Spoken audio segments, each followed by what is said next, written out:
Lens है, lens से जो प्रतिबिंब बनेगा उसके नियम 3 नियम है। उन नियमों को यहाँ पर मैं बता रहा हूँ, साथ में आप नोट कर लेना। किरण चित्र से समझाऊंगा। पहला नियम, दोनों लेंस ले लेते हैं। ये पहला लेंस लिया, ये हो गया कौन सा? उत्तल लेंस। अब एक बात और याद रखो कि उत्तल लेंस के दो जो पृष्ठ हैं, अब कौन से पृष्ठ को आप 1 नंबर दोगे और कौन से पृष्ठ को 2 नंबर दोगे? तो इसमें जिस ओर से लेंस के ऊपर प्रकाश गिराया जाएगा, या यूं कहें जिस ओर से लेंस की ओर वस्तु रखी जाती है, वो होगा प्राथमिक, और उसके विपरीत साइड वाला होगा द्वितीयक। तो जैसे मैं इसके इधर से प्रकाश गिराऊंगा या इधर वस्तु रखूंगा, तो ये वाला पृष्ठ प्राथमिक और इधर वाला पृष्ठ कौन सा होगा? द्वितीयक पृष्ठ होगा। ये क्या हो गया? लेंस। इस लेंस का ये तल कौन सा कहलाएगा? कौन सा तल? ऑप्टिकल सेंटर, ऑप्टिकल तल या प्रकाशिक तल। ये केंद्र कौन सा इसका? बिंदु O। इस पृष्ठ का ये ले लेते हैं वक्रता केंद्र C। इस पृष्ठ के लिए ये इसका फोकस बिंदु F1। इस पृष्ठ के लिए इधर ये क्या आ गया? F2, और इसके लिए ये इधर आ गया, इसको C1 कह दो, इसको C2 कह दो। है यही बात अपने उसमें लिखी थी, दर्पण में लिखी थी, लेकिन यहाँ पर एक थोड़ा सा चेंज और करेंगे।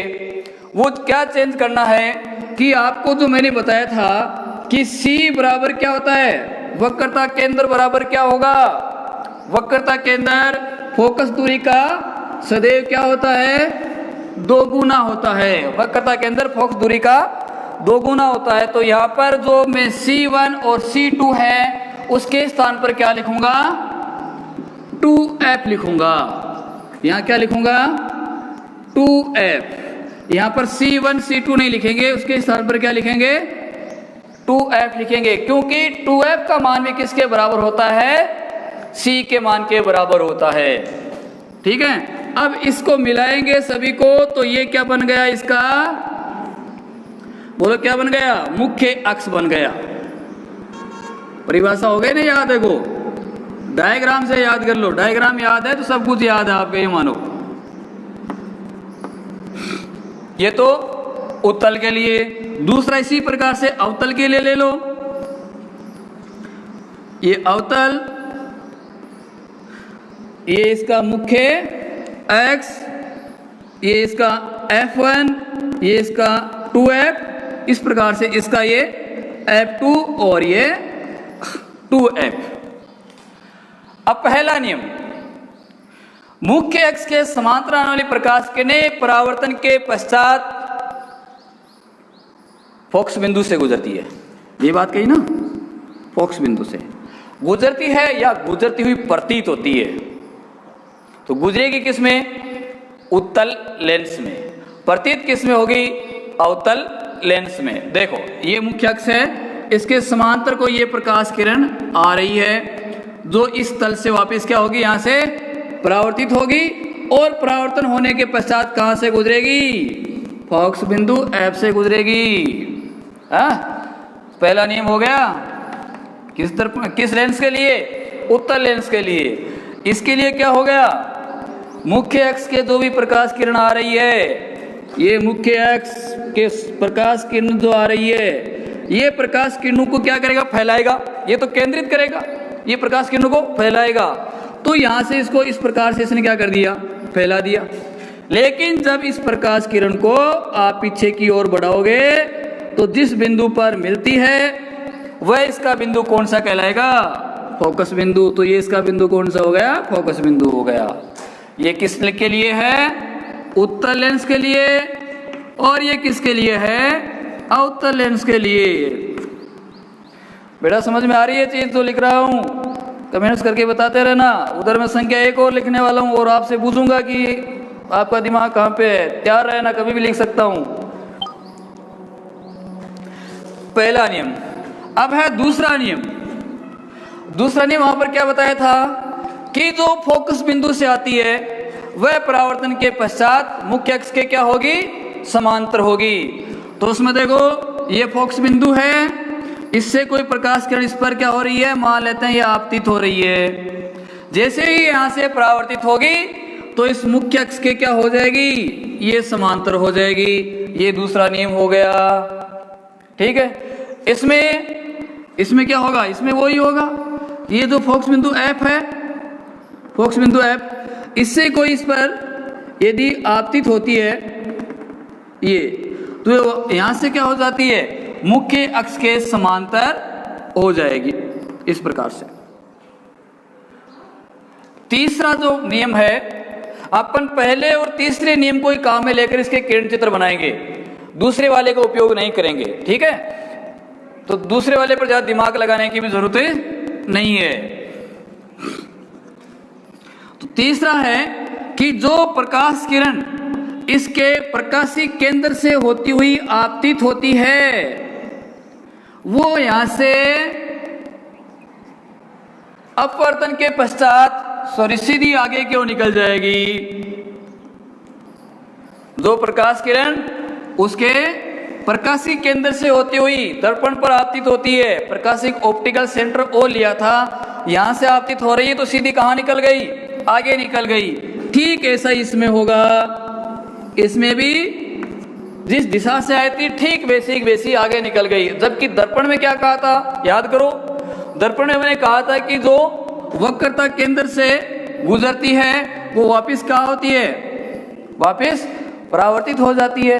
और जो ध्रुव बिंदु पर गिरती है तो जिस कोण से आई थी उसी कोण से वापस परावर्तित हो जाती है। ये बातें कही थी, लेकिन यहाँ पर क्या होगा, वो सीधी आगे निकल जाएगी। तो इन्हीं तीनों नियमों का उपयोग करके अपन क्या बनाने वाले हैं, अभी किरण चित्र इनके बनाने वाले हैं। हो गए दोनों तीनों नियम। चलिए आगे, अब है लेंस के द्वारा प्रतिबिंब का निर्माण। उसमें पहले अपन पढ़ेंगे उत्तल लेंस के लिए। कौन से लेंस के लिए, उत्तल लेंस के लिए। उत्तल लेंस से प्रतिबिंब का बनना, से प्रतिबिंब का बनना, स्थितियां सेम वो की वो स्थिति रहेगी जो अपन ने कहां पर काम में ली थी, दर्पण में काम में ली थी। पहली स्थिति क्या लिखी थी, बोलो, वस्तु को कहां पर रखा था, अनंत पर रखा था। कहां पर रखा था, अनंत पर। एक एक करके किरण चित्र में बना रहा हूं, साथ में आप बनाते रहना, अभ्यास करना। लेंस कौन सा ले रहे हैं, उत्तल लेंस।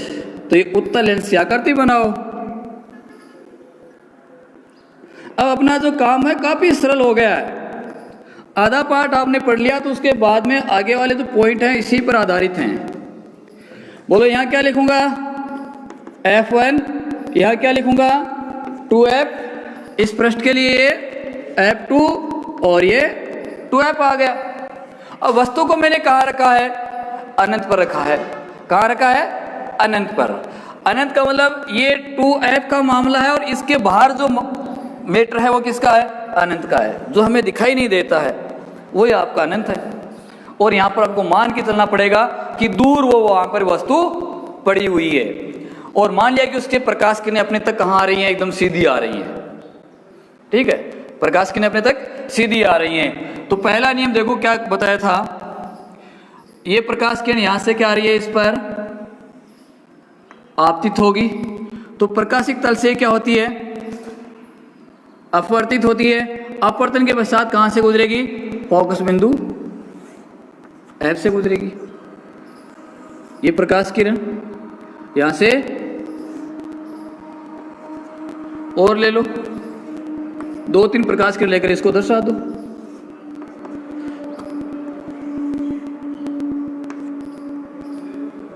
ये लो, कहां पर केंद्रित हुई, फोकस बिंदु पर केंद्रित हुई है। अब इसकी विशेषता बताओ मेरे को। विशेषता वही विशेषता है जो दर्पण की विशेषता थी, कि दर्पण पर जब आपने वस्तु को अनंत पर रखा था, कौन से दर्पण में, अवतल दर्पण में। दर्पण कौन सा था, अवतल दर्पण। अवतल दर्पण पर जब वस्तु को अनंत पर रखा था तो उसकी दो स्थितियां थी, वो सेम की सेम स्थिति किसकी होगी? वो स्थिति आपकी होगी उत्तल लेंस की। लिखो क्या क्या थी, लिख दोगे? लिख दोगे? क्या स्थिति थी? प्रतिबिंब फोकस बिंदु के तल पर बनेगा, प्रतिबिंब का आकार बिंदुआकार का होगा, प्रतिबिंब उल्टा होगा, और जो उल्टा प्रतिबिंब होगा सदैव कैसा होता है? वास्तविक प्रतिबिंब होगा।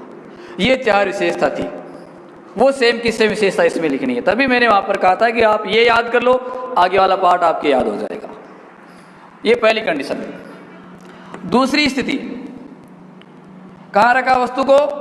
एक पॉइंट आगे खिसक जाओ, अनंत और 2f के बीच। वस्तु को कहां पर? अनंत व 2f के बीच रखो। तो उस समय स्थिति बनती है, वो देखो कौन सी थी? बनाओ यहां पर किरण चित्र। ये तो हो गया उत्तल लेंस, इसका मुख्य तल, मुख्य x, इसका f1 2f f2 और ये 2f। वस्तु को कहां रखा? अनंत और 2f के बीच, यानी मतलब यहां कोई मेरे पास वस्तु है, इसको मैंने यहां रख दिया। ये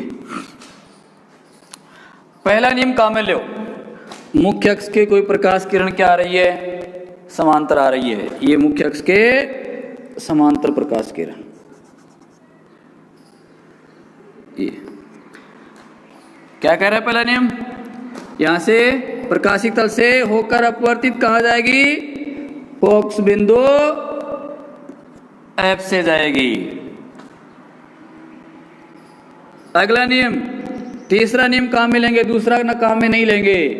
तीसरा काम में ले लो कि जो उसके प्रकाशिक केंद्र से होती हुई लेंस पर आपतित होती है, परावर्तन के पश्चात सीधी वो कहाँ निकल जाएगी? आगे निकल जाएगी, और जहां पर वो मिलती हैं वहीं पर वस्तु का क्या बनेगा? बोलो, प्रतिबिंब बनेगा।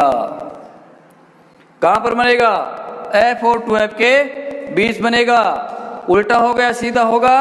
उल्टा। उल्टा है सदैव कैसा होगा? वास्तविक होगा। तो से वो की वो कंडीशन यहां पर जो चार विशेषता है वो आप नोट करना, और यही आपका आज का होमवर्क रहेगा, ये भी याद रखना, ठीक है।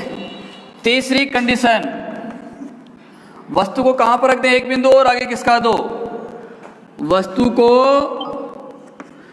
2f पर रखा जाए। कहां पर रखे? 2f पर। तो बनाओ इसका किरण चित्र।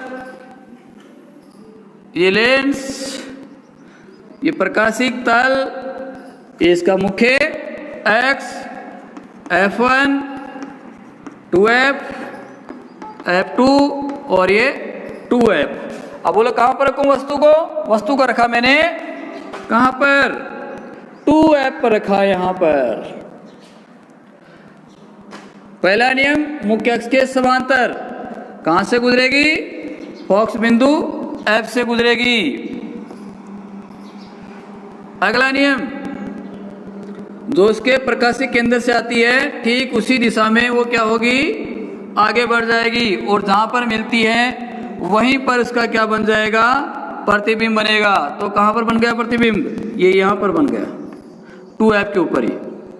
ये मैंने आपको उस दिन कहा था कि जब आपकी कंडीशन आगे पीछे हो रही है तो उसको मिटा करके ठीक कर लेना, क्योंकि एडजस्ट मान लेके अपन नहीं चल रहे हैं। ये हो गया आपका तीसरी कंडीशन। चौथी कंडीशन, यानी सेम वो की वो 6 की 6 कंडीशन है। अब कहां रखोगे? 2f और f के बीच रख दो। चलो अब तो बना ही लोगे। f1 f2 2f और ये 2f। कहां पर रखूं वस्तु को? वस्तु को रखना है इन दोनों के बीच में। 2f पर आ गई तो 2f व f के बीच यहां रख दो। पहला नियम वही काम में लेना, ये गुजर गई, अगला क्या आ गया, उसके वक्रता प्रकाश केंद्र से जहां मिलती है वहां पर वस्तु का बनेगा प्रतिबिंब। प्रतिबिंब की विशेषता वो आपको बतानी है क्या क्या है। अगली कंडीशन, मिटा दो इसको इधर वाले को। अब एक पॉइंट आगे और किसी जाओ। पांचवी स्थिति क्या थी, F के ऊपर रखना है,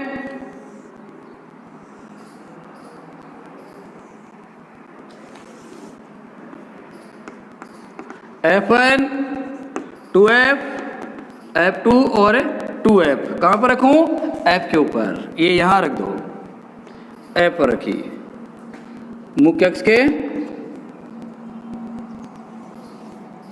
F बिंदु प्रकाशीय तल से आती है, सीधी आगे बढ़ती है। ठीक है, क्या विशेषता थी बोलो, अनंत पर काफी बड़ा, उल्टा, और क्या होगा, वास्तविक प्रतिबिंब होगा। क्लियर। अंतिम स्थिति इसकी छठी, वो क्या थी, वहां पर ध्रुव बिंदु और किसके बीच रखा था, F के बीच। यहां क्या आ जाएगा, प्रकाश केंद्र और किसके बीच, F के बीच।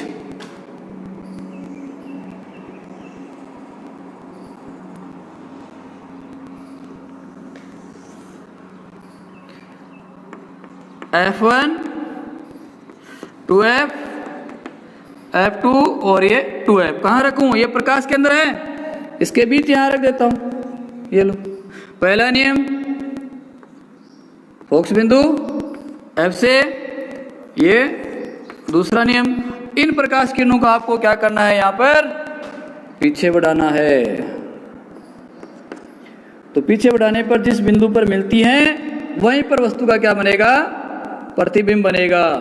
प्रतिबिंब कैसा होगा, सीधा होगा, आभासी होगा, वस्तु से बड़ा होगा, और कहां पर बनेगा, वस्तु की ओर ही बनेगा। जिस ओर आपने बिंब को रखा उसी ओर क्या बनेगा, इसका प्रतिबिंब बनेगा।